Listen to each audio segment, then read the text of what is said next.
There's this woman that stands at the exit to the Stop and Shop near my house. She's like in her 40s. And whenever I leave, whenever anyone leaves, she always says, "Have a nice day. Enjoy your family." No matter who it is that's walking out, she always says the same thing to them. Now, I'll be honest, I didn't know if she was a little strange or what. But for some reason, I thought about it. So the last time I was there, I was leaving, and she said, "Enjoy your family." So I stopped, and I walked back in, and I said, "May I just ask why you say that? I mean, it's a nice thing to say, but I was just curious as to why you say it." She looked like she was about to cry. And I immediately felt so stupid and awkward. And I was like, it's okay, it's okay. Never mind, never mind.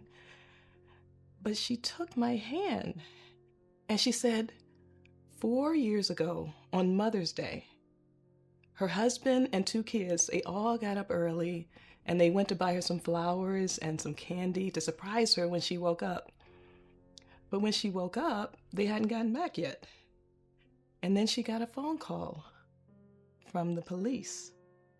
And they said there was an accident and that her husband and her 2 children, they were gone. And before then, she had worried about her job, about bills, about all the things that people worry about. But she never took the time to appreciate what was most important. And now that they're gone, she'll never be able to appreciate them again. So she vowed to remind everyone she sees to make sure they stop and enjoy their family. Well, my family thought I was nuts because I ran home and I grabbed them all and I hugged them all and I even started to cry. But she was right. She was so right.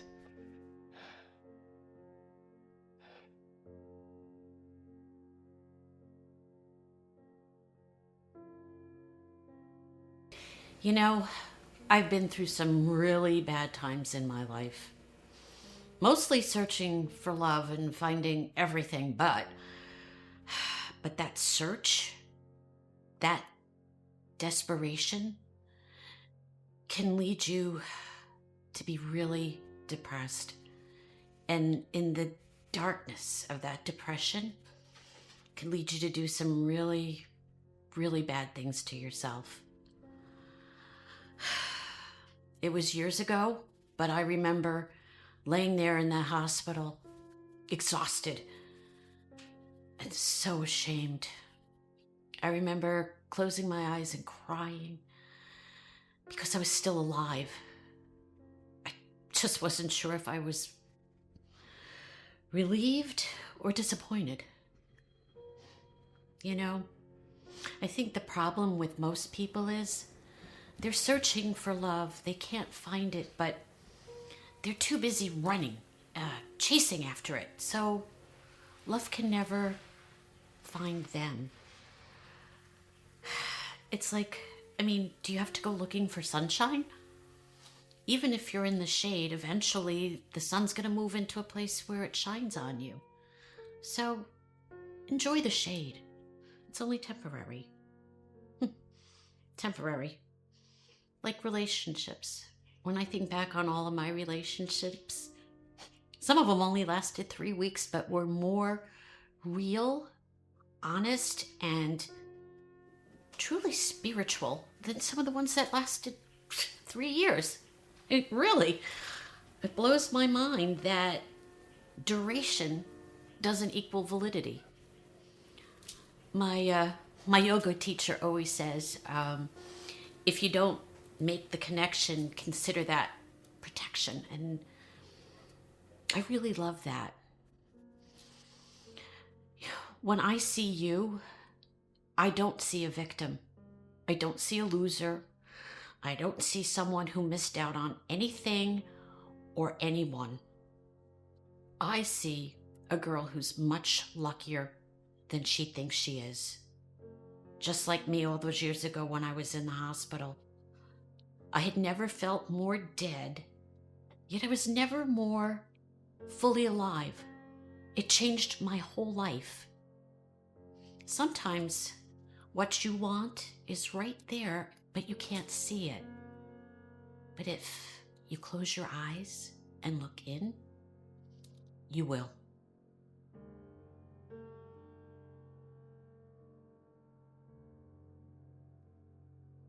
Growing up was like just me and my brother, always together. But he was always like, I don't know, the good one. I guess I was the bad one.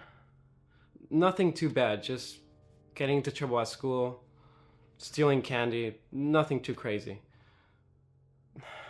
But my mom always said that he was her good child, and I was the one sending her into an early grave. She always spoke like that, though. I never said anything, but it really hurt. She always seemed to favor him and didn't even care about me. That's just how shit was growing up in my house. But last week was really crazy. I landed my first real job. It was a good job. Really good. So I ran home to tell my mom so she could be proud of me. And when I got there, she was crying. My brother shot a cop and got arrested. The cop died, so he's gonna get life. Her good son. I have mixed feelings. I feel bad for him. But something inside of me, I don't want to say it felt good, but it really, I don't know. Just too much to think about. It's hard when you know you should feel a certain way, but you don't feel that way. You feel the opposite.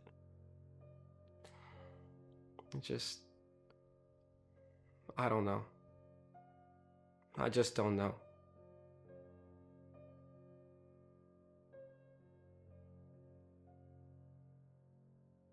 Me and my brother?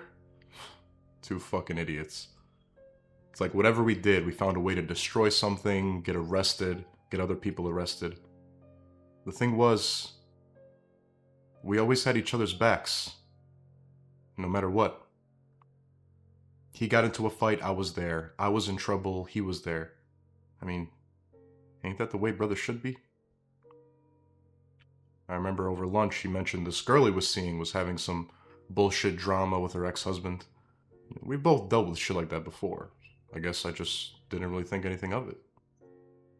The thing was, he mentioned it again before he left.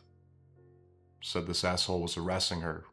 I was gonna go over there and talk to him, and I thought, okay, talk to him. That was the last time I saw him. From what I got from the girl, he went over there, they got in each other's faces. Fucker pulled out a gun and that was it. Left my brother laying there, dead on her front lawn. I should have been there. I should have known. I should have had his back. I should have backed him up so when this prick pulled the gun, I could have saved him.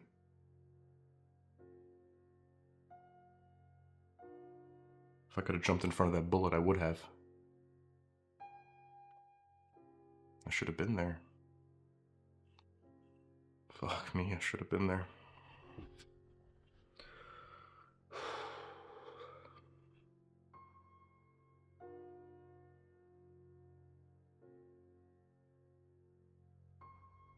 I guess you're wondering why I'm here. Well, okay. I was working in an office for a small but still pretty reputable company. I had started at the bottom, but I was absolutely determined to make it to the top. I mean, I hated working for other people. The way that they degrade you and they treat you like, well, I had one goal. And that was to make it to the top. So for years, I kept my nose clean and I worked my ass off. But guess what? I became CEO of the company. And I answered to no one. No one. And I was making some serious money. But you know what they don't tell you? They don't tell you the responsibility that comes along with being a CEO. You're responsible for every person, every dollar, and every decision. I had to fire a bunch of people. The stress, it was just unbearable.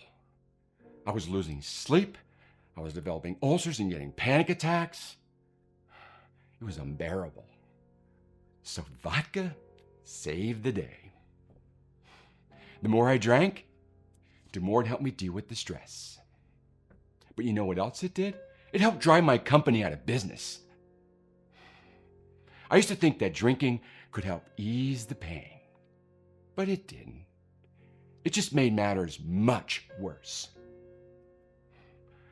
I lost everything. I lost my family, everything I had worked for. You know, people wonder whether the devil is real. Well, let me tell you something. You're damn right he is. And his name, it's alcohol.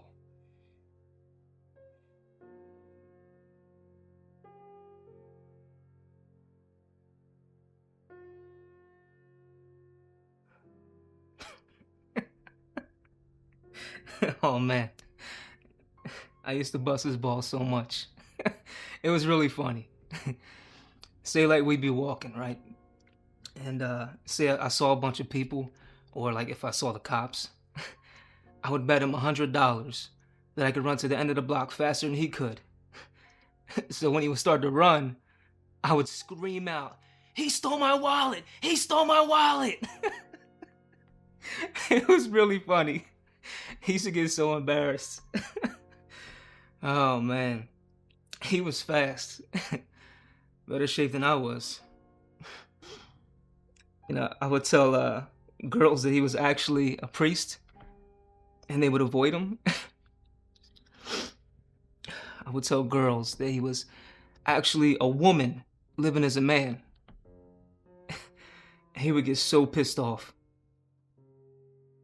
But then he would laugh. And we laughed so much. We would do so much fucked up shit and then laugh hysterically about it. You know, people always thought, you know, we were high, but we never were. Actually, he never did a drug. He didn't smoke. Always ate right. I don't know. Shit, even in hospital, I would break his balls. I would take a black Sharpie marker and draw tits on the IV bag. Or I would write, "I love blowjobs from nurses," on a sign above his bed so he couldn't see it.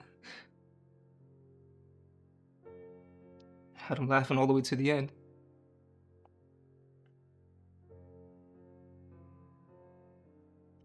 I miss him. Fuck, I miss him. He was supposed to be my partner in crime. I had such great pranks planned for his wedding. And now, I don't see how I could ever get married. I mean, without him as my best man, how can I get married? It feels like I can't. I miss that asshole. I really do.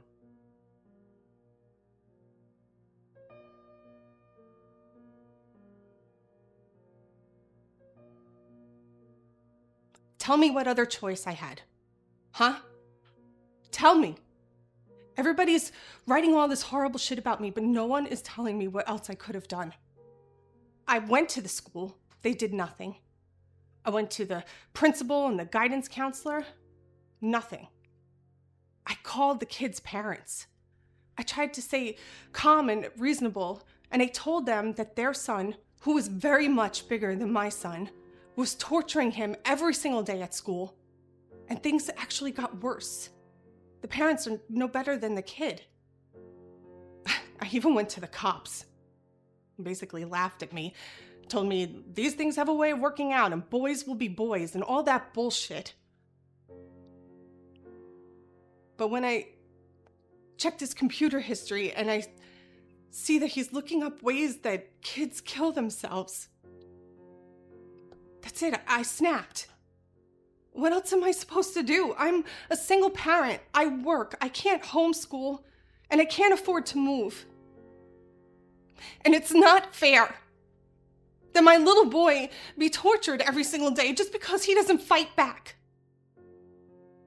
So I went to the school and I found that little son of a bitch and I put my hands around his throat and I told him, if you ever touch my son again, I will fucking kill you.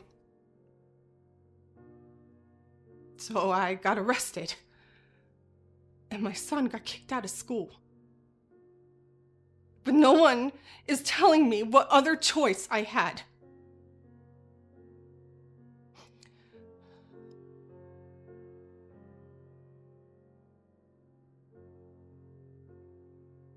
You obviously don't know me. You obviously don't know me at all. Quit? As if that word exists in my vocabulary. Let me explain something to you, even though you should already know it.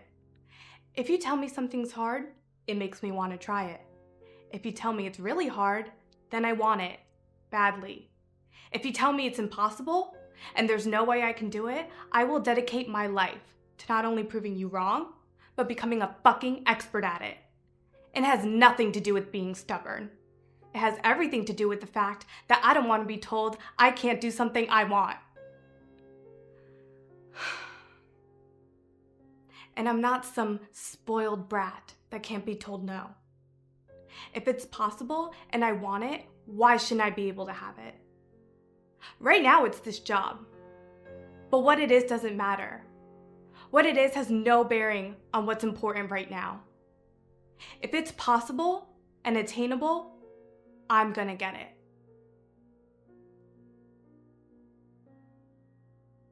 Oh, that look.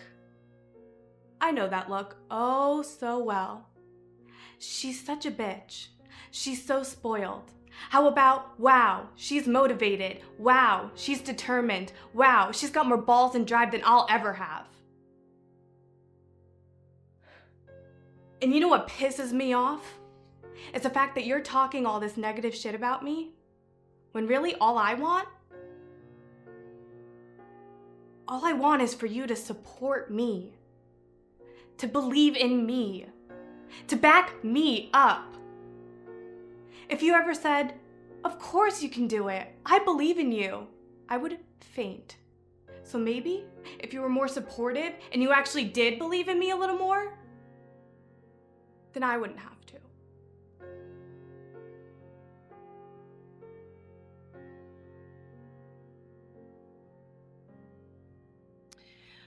I'm proud to say I'm not a shallow woman. I truly like people for who they are. And I learned this in the hard way back in high school. I would always want to go for the hot guys, the jocks, and they were assholes. And the nerds, the shy guys, they were really nice to me, but I wouldn't really give them the time of day. So I've learned in life that you can be attracted to someone based off a lot more than their appearance. When I first met Edward, or Eddie, he wasn't gorgeous, but he wasn't ugly by any means. He was average. That is until I saw how he treated me, how he earned my respect, how he made me laugh, and he got a lot more attractive after that. He was no longer average. It's just, when I learned that he had a third nipple, I was okay with it. So when a person has an extra nipple, it's called a supernumerary nipple. There have been cases where a person can have up to 8 supernumerary nipples.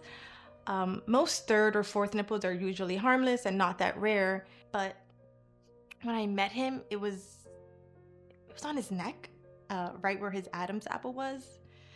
I mean, no big deal. It's just when I try to kiss his neck, I try to avoid the nipple, and I can't. He calls it Jiminy Cricket and says things like, "Don't forget to kiss Jiminy Cricket." But I can't. I can't stop looking at it. And when I tell my friends, they can't stop looking at it. And I'm not shallow. I'm not shallow. But I just can't date Nipple Neck Eddie anymore. I just can't. I don't want to kiss his neck nipple. I don't want to look at it. I don't want to touch it or anything. Ugh. So we broke up. And when he asked why, I told him it was because he has a tiny penis. I thought that it would hurt him less than if I said it was his nipple. I was wrong.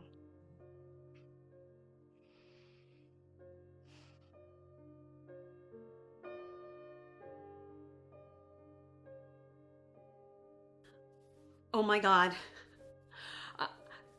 I can't believe what I did. Can we please go out and get drunk, please? I cannot be sober right now. I did something bad, like really bad. I'm so ashamed. Can we please just go out and get drunk? Delivery pizza guy. Yeah, and it wasn't even from like a good local place. It was from the Domino's pizza delivery guy. Oh my God. Fine. It's fucking stupid. I don't even know how it happened. I came out of the shower. He was knocking on the door. My robe slipped to the side as I turned around. And the next thing I know, the pizza was all over the floor. And so were we. And he was so young, like 21 years old. And he kept thanking me as we were doing it. Do you have any idea how hard it is to when some kid is saying, "Thank you, ma'am. Thank you, ma'am"? Oh my God, this has got to be the worst thing I've ever done. Well, actually, one time, I had phone sex with the guy from the McDonald's drive-thru speakerphone thing. Yeah, he was asking me, "How do you want it? How do you want it?" And, well, I was feeling kind of lonely, so I was like, hot, hard, and all night long. And we just kept going, and then finally all the cars were beeping behind us and the manager had to come out. So, like, what's worse? Phone sex with the guy from Mickey D's? Or real sex with the guy from Pizza Domino's delivery, huh? What's worse? You know what? I really need to start eating better.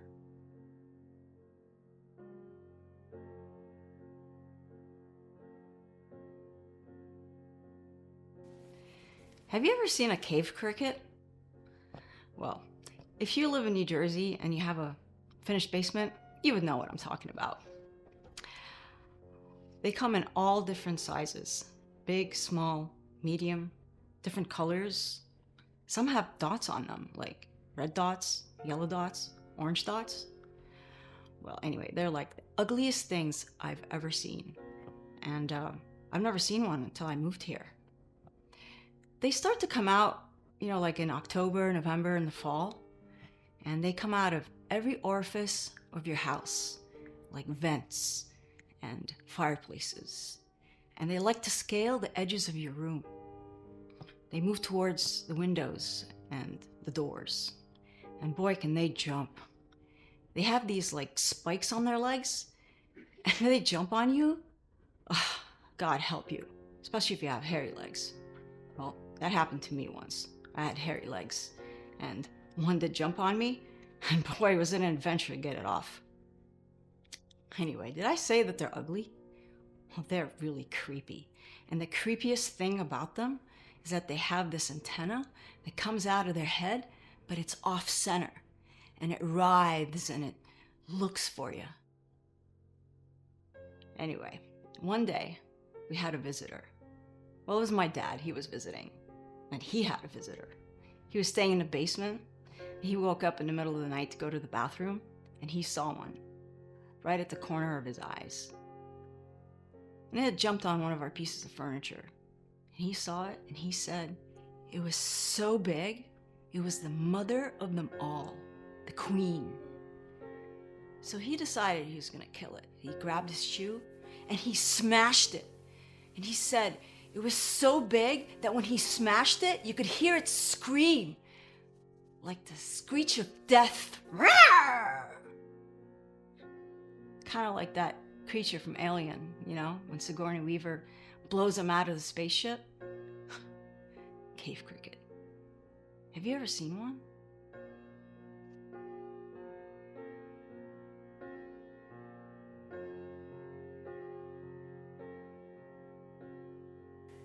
The universe works in mysterious ways.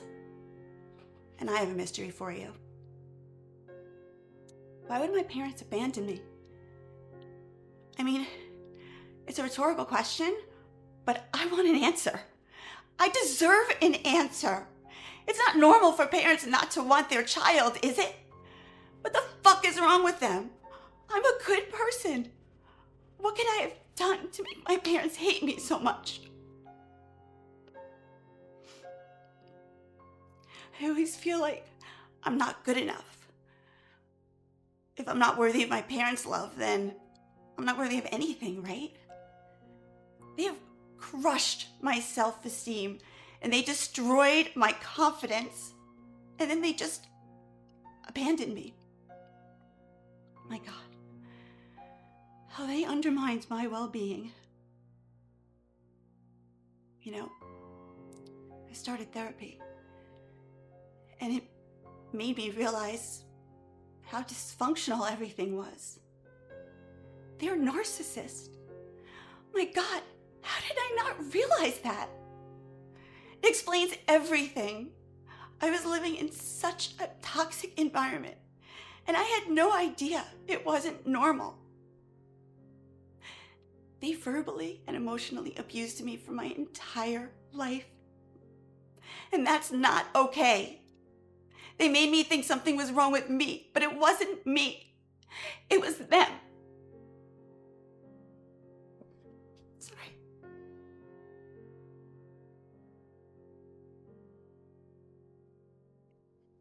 They just left me to pick up my own pieces. You know, the universe doesn't make mistakes. Like, you know, this sun rises when it's supposed to and flowers bloom on time. So it can't be a mistake that my parents abandoned me, can it? It was to protect me, to save me from them, right? Don't you think? The universe gave me the gift of goodbye.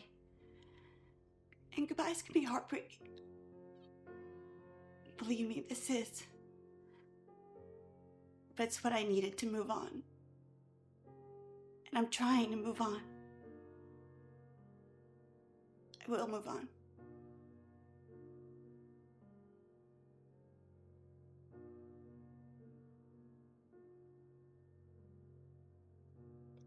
I am so sick of therapy. All of my friends are worried about college and their boyfriends and their new cars, and I'm always here in therapy with you. And it sucks. Week after week, you keep trying to get me to reveal my innermost thoughts and feelings and tell you how I really feel about my mother and father, like that's gonna help. But it's not. You wanna know the truth? Okay. I hate myself. I hate how I look. Even when people tell me how handsome I am, I don't see it. I don't believe them. I hate the things I've done with guys to get them to like me, and when I start liking them back, they don't care about me anymore. I hate that my father was never around. And I hate that my mother, who was actually there, wasn't around. I can't look in the mirror anymore. I hate who I see. I hate going to sleep each night because I know that when I wake up, I have to face another day, and I don't want to face any more days. I've cried all I could cry, and I don't want to be here anymore. I don't want to fall in love because I know it doesn't exist. I don't want to have children that are going to suffer every day the way I do. I don't want to hurt anymore. And I know I'm so young. And it's not like I don't want to enjoy my life, but I can't. I just hate myself. So there it is. Can I please stop coming to therapy now?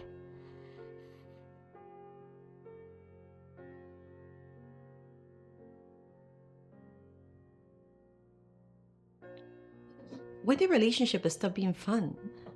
When did it get so serious? My boyfriend and I were fooling around a few weeks ago, and everything was good. I'm very passionate.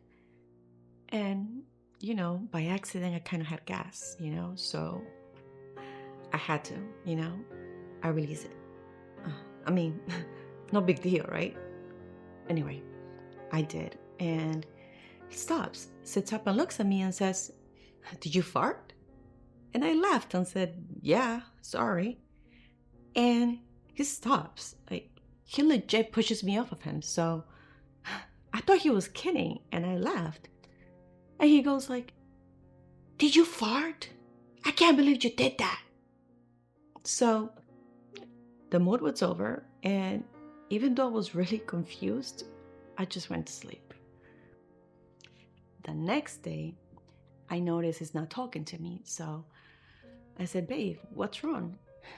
And he screamed at me, "Don't you remember last night, the fart? How could you?" So now I'm really confused. I said, "Babe, I'm sorry, but I'm human, you know? Everyone does it, because he does it all the time." And he yelled at me, "I don't do it during sex." And I still think he's kidding. Then he posts a photo of me on Instagram, and with a fart noise attached. But he didn't do it playfully. He did it in such an angry way. And then yesterday, he says, "We're breaking up." I'm not kidding. He's breaking up with me. I said, "Really? You're ending your relationship because of a fart? Seriously, one fart?" And a tear ran down his face and said, "I just can't love you anymore. So now we're over."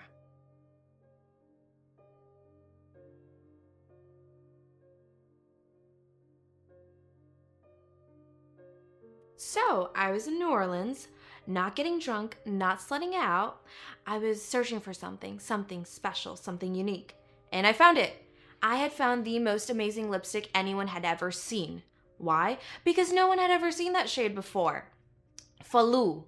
It's a gorgeous deep red shade commonly found on bars in Sweden. It's originally named after the Swedish city, Falun City. It originated from some copper mine. Anyway, when I wore it, I attracted every man I looked at. And then my best friend Erica also bought it. And I know what you're thinking.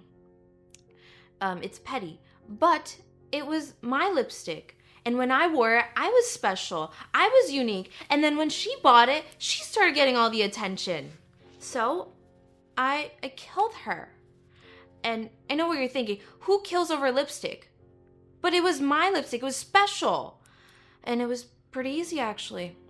I cracked her head open with a shovel. I shoved rocks into her clothes, and I pushed her body into a lake nearby my house.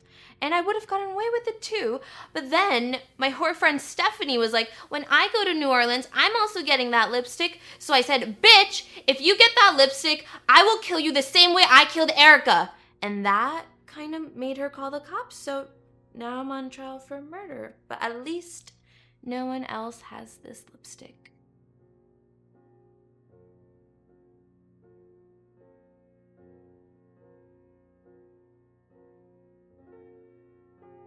You're new in the medical field, so you're going to hear a lot of different things coming up. But I want you to remember this.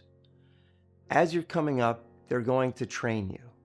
They're going to try to train you to somewhat remove all your personal feelings and emotions from your patients, similar to what police are trained to do. Emotions, they cloud your judgment and your focus. So instead, they train you to focus on the illness and the treatment, not the people, not what they're going through. After all, telling someone their husband or wife has passed away, it's devastating. So, after many years in the medical field, you learn to become what some would consider cold, even heartless, but it's part of the job. You can be compassionate as long as you can remove yourself. Last month, I ran a battery of tests on a very sick little girl. And when I called her mother in to share the results, we sent the little girl to a waiting room where there were toys for her to play with. And then I had to tell the mother that her daughter had bone cancer, and she wasn't going to make it. She didn't say anything. She just sat there. And then I cried. I just cried. I couldn't help myself. And she knew. Nothing more needed to be said. And then we cried together. And she actually comforted me. I know you're only in medical school, but you need to remember this. Whatever you do, do not lose your heart. Do not learn to separate so much that you cannot be human when you need to be. Please, promise me that.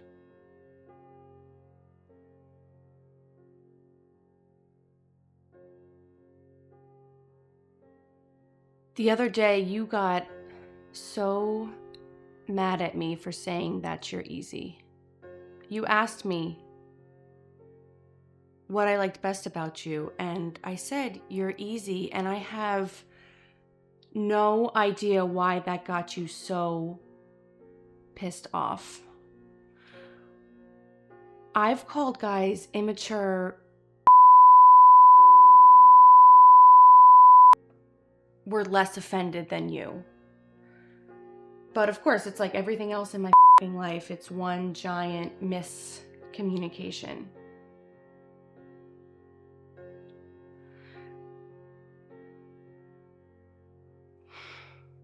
My life is complicated. It always has been. And after a while, it really just drains you. All of the good, the happiness, the love.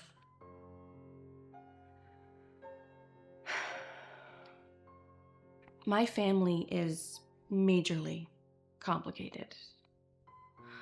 All of my prior relationships are ridiculously complicated. My job, my finances, everything in my life is one big complicated riddle.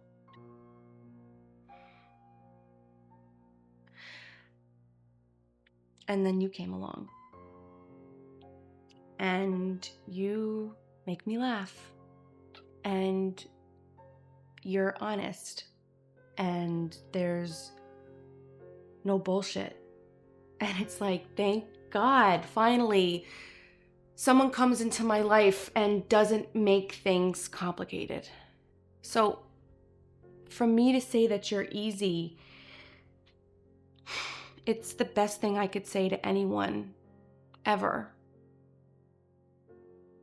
So please don't be offended. And don't take what I say so seriously. And most importantly, don't ever change.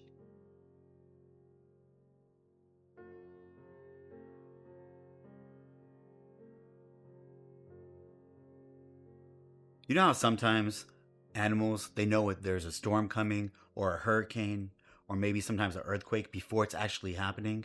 They can sense it. I kind of have that sense. You might call it a gut reaction. You might call it instinct. But I can sense some type of trouble. When that happens, my stomach, it starts turning my skin starts getting tingling all over. My heart starts racing. That's when I know, like, there's a problem. And it's happened numerous times in my life. It's gotten me out of a lot of trouble.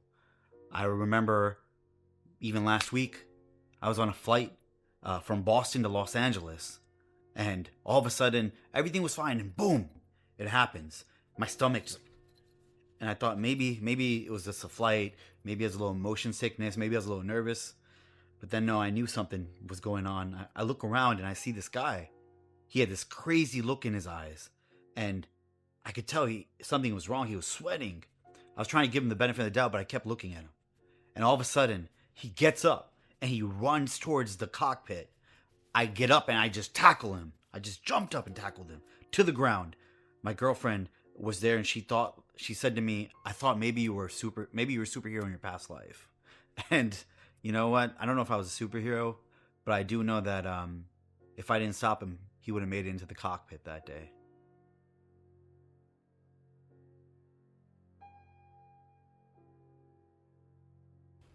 On the altar? On the fucking altar! You couldn't have told me last night? Or this morning? Or shit, I don't know, maybe before we walked in? Why on the altar? I mean, the priest was just about to pronounce us husband and wife. And you think, oh, now's a great time to tell me that he slept with my brother!